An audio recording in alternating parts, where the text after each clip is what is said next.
दशक सातवा. 14 ब्रह्मांचा. दशक सातवा. समास पहिला. मंगलाचरण. श्रीराम.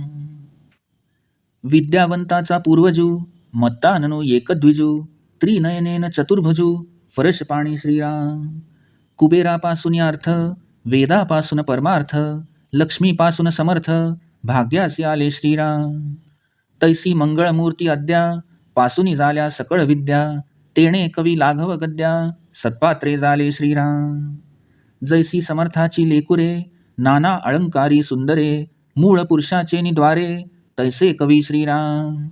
नमो वैसी या गणेंद्रा, विद्या प्रकाशे पूर्णचंद्रा, जयाचेनी बोध समुद्रा, भरिते दाटे बळे श्रीराम. जो कर्तृत्वास आरंभ, मूळ पुरुष मुळारंभ, जो परात्पर स्वयंभ, आदी अंती श्रीराम. तयापासून प्रमदा, इच्छा कुमारी शारदा, आदित्यापासून गोदा, मृगजळवा हे श्रीराम. जे मिथ्या म्हणताच गोवी, माईकपणे लाघवी, वक्तयास वेढा लावी, वेगळेपणे श्रीराम. जे द्वैताची जननी, किमते अद्वैताची खाणी, मूळ माया गवसणी, अनंत ब्रह्मांडाची श्रीराम. किमते औदंबरी वल्ली, अनंत ब्रह्मांडी लगडली, मूळ पुरुषाची माऊली, दुहिता रूपे श्रीराम. वंदू वैसी वेदमाता, आदिपुरुषाची जे सत्ता, आता आठवीन समर्था, सद्गुरुसी श्रीराम. जयाचेनी कृपादृष्टी, होय आनंदाची वृष्टी, तेणे सुखे सर्वसृष्टी, आनंदमय श्रीराम. किम तो आनंदाचा जनक, सायोज्य मुक्तीचा नायक, कैवल्यपददायक, अनाथ बंधू श्रीराम. मुमुक्ष चातकी सुस्वर, करुणा पाहिजे अंबर, वोळे कृपेचा जळधर, साधकांवरी श्रीराम.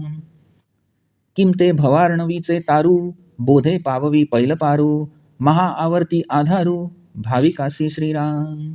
किम तो काळाचा नियंता, नांतरी संकटी सोडविता, किम ते भाविकांची माता, परमस्नेहाळू श्रीराम. किम जो परत्रीचा आधार, किम ते विश्रांतीची थार, नांतरी सुखाचे माहेर, सुखस्वरूप श्रीराम. ऐसा सद्गुरु पूर्णपणी, तुटे भेदाची कडसणी, देहविण लोटांगणी, तया प्रभूसी श्रीराम. साधू संत आणि सज्जन, वंदुन्या श्रोतेजन, आता कथानुसंधान, सावधायका श्रीराम. संसार हाची दीर्घ स्वप्न, लोभे वोसणाती जन, माझी कांता माझे धन, कन्यापुत्र माझे श्रीराम. ज्ञानसूर्य मावळला, तेणे प्रकाश लोपला, अंधकारे पूर्ण झाला, ब्रह्मगोळा अवघा श्रीराम. नाही सत्वाचे चांदिणे, काही मार्ग दिसे जेणे, सर्व भ्रांतीचे निगुणे, आपे आपन दिसे श्रीराम. देहबुद्धी अहंकारे, निजेले घोरती घोरे, दुःखे आक्रंदती थोरे, विषय सुखाकारणे श्रीराम. निजेले असताच मेले, पुन्हा उपजदास निजेले, ऐसे आले आणि गेले, बहुत लोक श्रीराम. निदसुरेपणेची सैरा, बहुती केल्या येरझारा, नेणोनिया परमेश्वरा, भोगिले कष्ट श्रीराम. तया कष्टाचे निरशन, व्हावया पाहिजे आत्मज्ञान, म्हणून हे निरूपण, अध्यात्मग्रंथ श्रीराम. सकळ विद्येमध्ये सार, अध्यात्मविद्येचा विचार, दशमोध्यायी सारंगधर, भगवद्गीतेसी बोलिला श्रीराम. या कारणे अद्वैत ग्रंथ, अध्यात्मविद्येचा परमार्थ, पहावया तोची समर्थ, जो सर्वांगे श्रोता श्रीराम. जयाचे चंचल हृदय, तेणे ग्रंथ सोडूची नये, सोडिता अलभ्य होय, अर्थ येथीचा श्रीराम. जयास जोडला परमार्थ, तेणे पहावा हा ग्रंथ, अर्थ शोधिता परमार्थ, निश्चय बाणे श्रीराम. जयासी नाही परमार्थ, तयासी न कळे येथीचा अर्थ, नेत्रे विण निधान स्वार्थ, अंधास कळेना श्रीराम. एक म्हणती मराठे काये, हे तो भल्यासी ऐको नये, ती मूर्खे नेणती सोये, अर्थान्वयाची श्रीराम. लोहाची मांदूस केली, नाना रत्ने साठविली, ते अभाग्याने त्यागिली, लोखंड म्हणून श्रीराम. तैसी भाषा प्राकृत, अर्थ वेदांत आणि सिद्धांत, नेणोनी त्यागी भ्रांत, मंदबुद्धी स्तव श्रीराम. आहाच सापडता धन, त्याग करणे मूर्खपण, द्रव्य घ्यावे साठवण, पाहो चिनये श्रीराम. परीस देखिला अंगणी, मार्गी पडिला चिंतामणी, आव्हावेल महागुणी, कुपांमध्ये श्रीराम. तैसे प्राकृती अद्वैत सुगम आणि सप्रचित अध्यात्मलाभे अकस्मात तरी अवश्य घ्यावे श्रीराम. न करिता वित्पत्तीचा श्रम सकळ शास्त्रार्थ होय सुगम. सत्समागमाचे वर्म ते हे असे असे श्रीराम. जे वित्पत्तीने न कळे ते सत्समागमे कळे. सकळ शास्त्रार्थ आकळे स्वानुभवासी श्रीराम. म्हणून कारण सत्समागम तेथे न लगे वित्पत्ती श्रम. जन्मसार्थकाचे वर्म वेगळेच आहे श्रीराम. भाषा पालटे काही अर्थ वाया जात नाही. कार्यसिद्धी ते सर्वही अर्थाच पासी श्रीराम. तथापि प्राकृताकरिता संस्कृताची सार्थकता. येरवी त्या गुप्तार्था कोण जाणे श्रीराम. आता असो हे बोलणे भाषा त्यागुनी अर्थ घेणे. उत्तम घेऊन त्याग करणे साली टरफलांचा श्रीराम. अर्थसार भाषा पोचट अभिमाने करावी खटपट.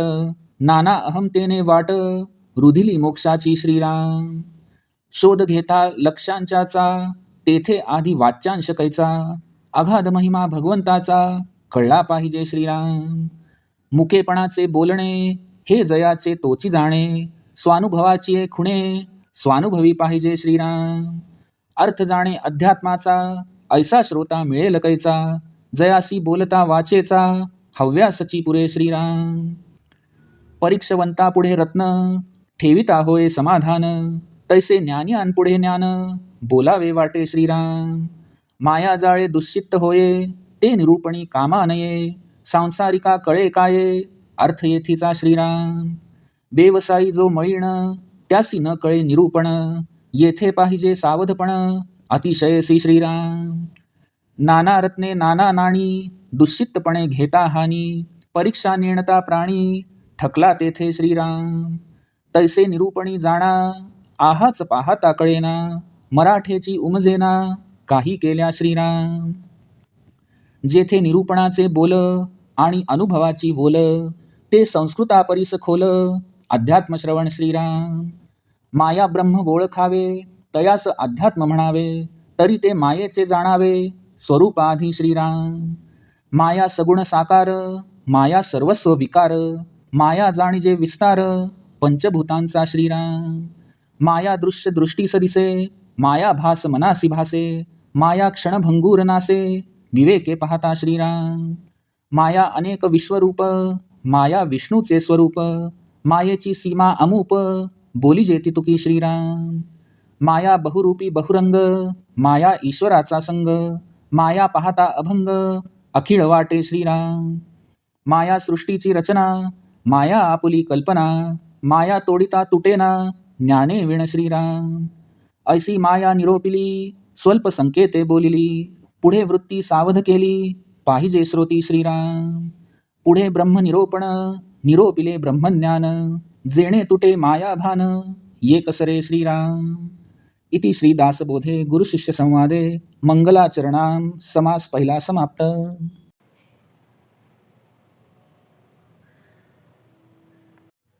दशक 7वा 14 ब्रह्मांचा. दशक 7वा समास पहिला मंगलाचरण. श्रीराम. मदोन्मत्त हत्तीचे मस्तक ज्याचे तोंड आहे.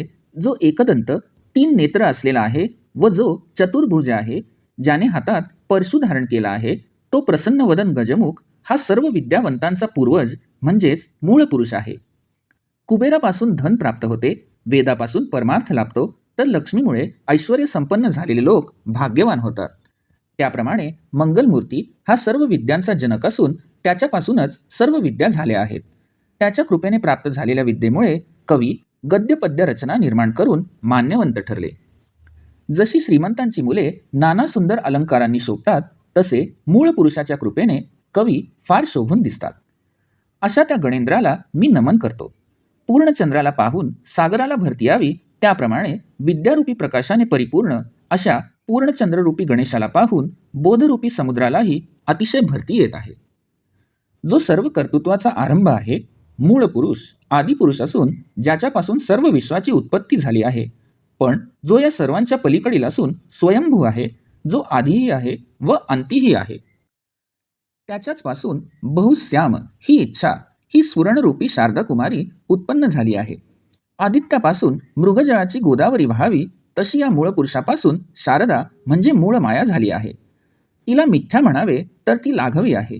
तसेच माईक असे म्हणणाऱ्यालाच ती मोहात गुंतविते. मायेच्या नाटकीपणाने वक्ता निरूपण करीत असतानाच मीपणाच्या जाणीवेमुळे नकळत वेगळा पडतो. ती द्वैताची जननी आहे की अद्वैताची खाण आहे. माया दोन प्रकारची आहे असे म्हणतात. अविद्या माया द्वैताची जननी, त्यास उत्पन्न करणारी आहे, तर विद्या माया ही अद्वैताची खाण आहे, म्हणजे तिच्या योगेच अद्वैत अनुभव येतो. ती मूळ माया अनंत ब्रह्मांडांना आच्छादून टाकते. ती मूळ माया म्हणजे विनासायास उगवणारी वेली आहे. ती अनंत ब्रह्मांडरूपी फळांनी लगडलेली आहे. ती मूळ पुरुषाची आई आणि कन्याही आहे. अशी जी वेदमाता आहे आणि आदिपुरुषाची जी सत्ता आहे तिला मी वंदन करतो. आता यानंतर मी समर्थ अशा सद्गुरूंचे स्मरण करतो.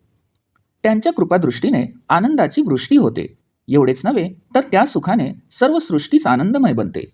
सद्गुरू हे आनंदाचे जनक असतात. सायोज्य मुक्तीचे नायक असतात. सायोज्य मुक्तीने त्यांना वरलेले असते. ते अनाथांचे बंधू म्हणजे आश्रयदाते असतात व कैवल्य पदाची प्राप्ती करून देतात. मुमुक्षु हे जणू चातक पक्षी असतात आणि ते सुस्वराने सद्गुरूरूपी जलधराची त्याने कृपावृष्टी करावी म्हणून आळवणी करीत असतात. तेव्हा सद्गुरूंच्या कृपारूपी आकाशात सद्गुरूरूपी कृपामेघ प्रकट होतात व कृपावृष्टी करून मुमुक्षुरूपी चातकाची तहान शमवतात. किंवा सद्गुरू हे या भवसागरातील जहाजच आहेत व आत्मबोध करून भाविकांना या सागराच्या पैलतीरास पोचवितात.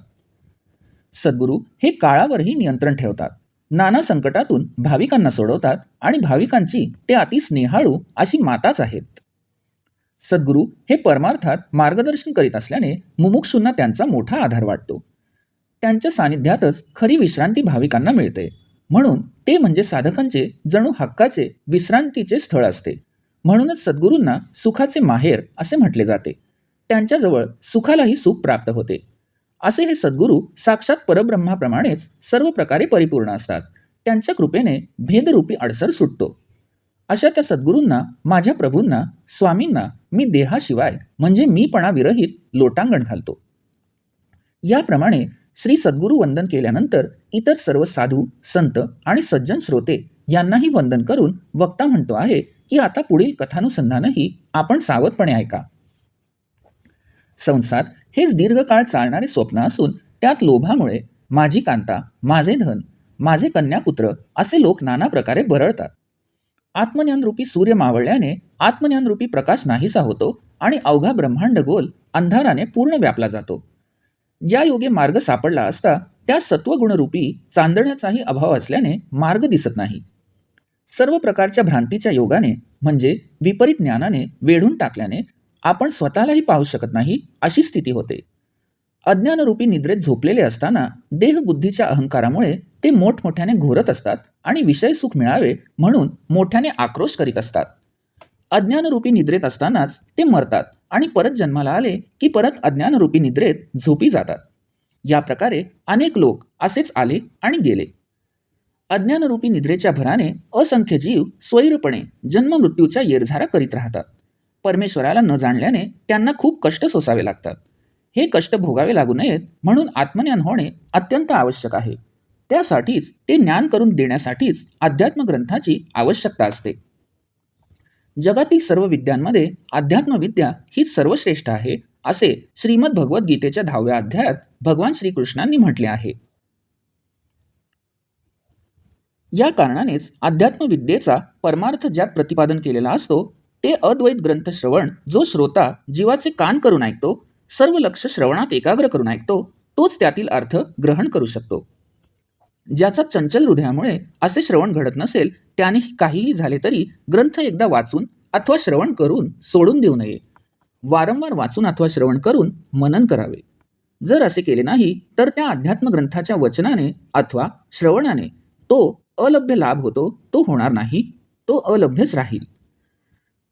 ज्याला परमार्थाची खरोखर तळमळ असेल, मनापासून आवड असेल, त्याने हा अध्यात्मग्रंथ जरूर वाचावा. वारंवार वाचून अर्थसंबंधी शोध घेऊ लागल्यावर परमार्थ निश्चयाने त्याच्या अंगी बाणेल. ज्या माणसाला परमार्थाची आवड नाही त्याला या ग्रंथातील अर्थ कळणार नाही. आंधळ्या माणसाला डोळ्यांच्या अभावी द्रव्यसाठा दिसत नाही. कुणी एक म्हणतात की मराठीत काही अर्थ नाही. चांगल्या माणसांनी मराठीतील अध्यात्मग्रंथ ऐकू नये असे म्हणणारी माणसे मूर्ख असतात. ग्रंथातील शब्दांचा अन्वयार्थ लावून त्यातील सार ग्रहण करण्याची त्यांची कुवत नसते. लोखंडाची पेटी केली आणि त्यात नाना रत्नांचा साठा केला आणि अभागी माणसाने ती पेटी लोखंडाची म्हणून तिचा त्याग करावा. त्याप्रमाणेच भाषा मराठी म्हणून ज्या ग्रंथात वेदांत आणि सिद्धांतांचा अर्थ स्पष्टीकरण मराठीत केलेले असते, त्यांचा भ्रमिष्ठ लोक त्यांची बुद्धी मंद असल्याने त्या ग्रंथाचे महत्त्व न जाणून त्याग करतात. सहजगत्या काही श्रम न पडता जर द्रव्य सापडले तर त्याचा त्याग करणे हा मूर्खपणा आहे. द्रव्य कशात साठवले आहे याचा विचार न करता द्रव्य घ्यावे. समजा परिसंगणात सापडला, वाटेने जात असता वाटेवर चिंतामणी पडलेला दिसला आणि अत्यंत श्रेष्ठ उजव्या बाजूने वाढणारी वेल घराच्या विहिरीत आढळून आली, तर परीस, चिंतामणी किंवा कल्पलता अयोग्य ठिकाणी आढळली म्हणून त्याचा त्याग शहाण्या माणसाने करू नये. त्याप्रमाणे मराठीत जर सोप्या शब्दात अनुभवसिद्ध असे अद्वैत तत्त्वज्ञान प्राप्त होत असेल तर अचानक लाभणाऱ्या त्या अध्यात्माचा लाभ जरूर घ्यावा. विद्याप्राप्तीसाठी व्युत्पत्तीचे जराही श्रम करावे न लागता केवळ सत्समागमामुळे सर्व शास्त्रार्थ सुगम होतो. सत्समागमाचे हेच तर वर्मरहस्य आहे. जो शास्त्रार्थ विद्वत्तेने कळत नाही तो सर्व शास्त्रार्थ सत्समागमामुळे स्वानुभव येऊन कळतो. म्हणून शास्त्रार्थ कळण्यास विद्याप्राप्तीसाठी करावे लागतात तसे श्रम करण्याची आवश्यकता नाही, तर सत्समागमाची आवश्यकता आहे. कारण ज्या योगे मनुष्य जन्माचे सार्थक होते ते वर्म वेगळेच आहे. भाषांमध्ये भेद असतो पण त्यात अर्थ एकच असतो. खाण्याची वस्तू वेगवेगळ्या 2 भांड्यात ठेवली तरी त्यांच्या रुचीमध्ये फरक पडत नाही. भाषा जरी बदलली तरी अर्थात काही फरक पडत नाही. सर्व कार्यसिद्धी अर्थावरच अवलंबून असते. तथापि खरी गोष्ट अशी आहे, अध्यात्म ग्रंथ प्राकृतात झाल्यामुळेच संस्कृतमधील ग्रंथांची थोरवी लोकांना कळून येत आहे. नाहीतर संस्कृत ग्रंथात जो गुप्त अर्थ भरलेला आहे त्याला कोण जाणू शकले असते. आता हे बोलणे पुरे झाले. उत्तम सार भाग ग्रहण करून साली टरफलांचा त्याग करावा. त्याप्रमाणे भाषा कुठलीही का असेना तिचा विचार न करता त्यातील अर्थावर लक्ष केंद्रित करावे, त्याचे ग्रहण करावे. अध्यात्म ग्रंथातील अर्थ हे सार आहे, त्याचे खरे महत्त्व आहे. भाषा पोचट आहे म्हणजे भाषेला महत्त्व नाही. पण लोक भाषाभिमान बाळगून व्यर्थच वाद घालीत बसतात. त्या नाना प्रकारच्या अहमतेमुळे ते स्वतःच्या मोक्षाच्या मार्गात अडथळे उत्पन्न करत असतात. वाच्यांश म्हणजे शब्द व लक्षांश म्हणजे अर्थ. ज्यावेळी माणूस अर्थाचा शोध घेऊ लागतो तेव्हा शब्द मागे पडतो, अर्थावरच लक्ष केंद्रित करावे लागते. पण भगवंताचा महिमा तर इतका अगाध आहे की तो शब्द व अर्थ यांच्याही पलीकडे गेल्याशिवाय जाणता येत नाही, हे आपल्याला कळायला हवे. मुक्या माणसांची एक भाषा असते, ती ज्याची त्यालाच कळते, म्हणजे दुसऱ्या मुक्याला कळते किंवा ती भाषा जो जाणत असेल त्यालाच ती कळते. त्याचप्रमाणे स्वानुभवाच्या ज्या खुणा त्या स्वानुभवाने जाणू शकतो. श्री समर्थ म्हणतात की ज्याला अध्यात्माचा अर्थ कळतो असा श्रोता भेटावा असे वक्त्याला वाटत असते. तसा श्रोता भेटला की वक्त्याला बोलण्यात हौस वाटते. रत्नपारखी मनुष्य असेल तर त्याच्यापुढे रत्ने ठेवताना समाधान वाटते, कारण तो त्याचे मूल्य बरोबर जाणतो. त्याप्रमाणेच ब्रह्मनिष्ठ आत्मज्ञानी व्यक्तीपुढे ज्ञानाच्या गोष्टी बोलाव्याशा वाटतात. मायेच्या जाळ्यात सापडल्याने ज्याचे चित्त चंचल झालेले असते त्याला अध्यात्माचे निरूपणही उपयोगी पडत नाही. जो सांसारिक आहे त्याला आध्यात्मिक ग्रंथांचा अर्थ कसा कळणार? जो अनेक धंदे करणारा असतो, ज्याचे अंतःकरण शुद्ध झालेले नसते, त्याला अध्यात्म निरूपणातील अर्थ ग्रहण करता येत नाही. तो अर्थ कळण्यास अत्यंत सावधानता, चित्ताची एकाग्रता यांची आवश्यकता असते. एखाद्या माणसापुढे नाना रत्ने, अनेक प्रकारची नाणी पडलेली आहेत किंवा कुणी आणून टाकली तरी त्याला रत्नांची अथवा नाण्यांची पारख करता येत नसेल आणि त्याने बेसावधपणे त्यातून काही उचलली तरी त्याची फसगत होते. तसे अध्यात्माचे विवेचन अगदी मराठीत जरी असले तरी वरवर ऐकले तर ते काही केल्या उमजत नाही.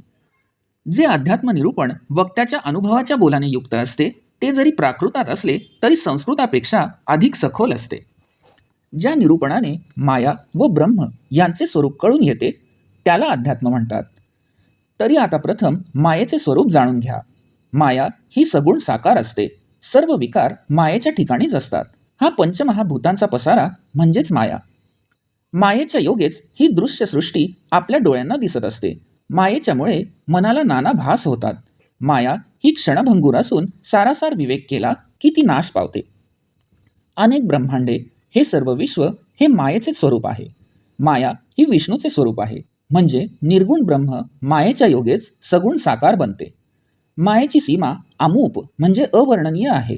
तिच्याबद्दल जितके बोलावे तेवढे थोडेच आहे. माया बहुरूप्याप्रमाणे वेगवेगळी सोंगे घेते.